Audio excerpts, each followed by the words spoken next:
বিশ্বনবী মুহাম্মদ রাসূলুল্লাহ সাল্লাল্লাহু আলাইহি ওয়াসাল্লাম বলেছেন, রাষ্ট্রীয় দায়িত্ব পালনকারী কেউ যদি এক টুকরা সুতা বা তার চেয়েও ক্ষুদ্র কোনো জিনিস খেয়ানত করে, তবে কিয়ামতের দিন খেয়ানতের বোঝা মাথায় করে তাকে উঠতে হবে।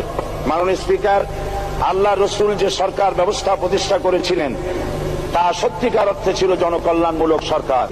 নবী করিম সাল্লাল্লাহু আলাইহি ওয়াসাল্লাম সরকারি কর্মকর্তাদের বিরুদ্ধে কোনো অভিযোগ পেলে তখনই ব্যবস্থা গ্রহণ করতেন।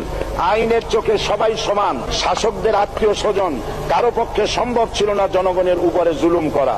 খলিফা ওমর রাদিয়াল্লাহু তাআলা আনহুর এক ছেলে অপরাধী প্রমাণিত হলে সে দণ্ডভোগ থেকে রেহাই পায়নি, এমনকি এতে তার মৃত্যুদণ্ড হয়েছিল। আবার খলিফা নিজেকে আইনের ঊর্ধ্বে মনে করতেন না, তাই বর্ম চুরির ঘটনা আলী রাদিয়াল্লাহু তাআলা আনহু কাজীর দরবারে সাধারণ ফরিয়াদির মতো উপস্থিত হন। নিজের ছেলে ও চাকরের সাক্ষী যথেষ্ট না হয় কাজী খলিফার বিপক্ষে রায় দেন। এখানে বিচার বিভাগ ছিল সম্পূর্ণ স্বাধীন এবং শাসন বিভাগের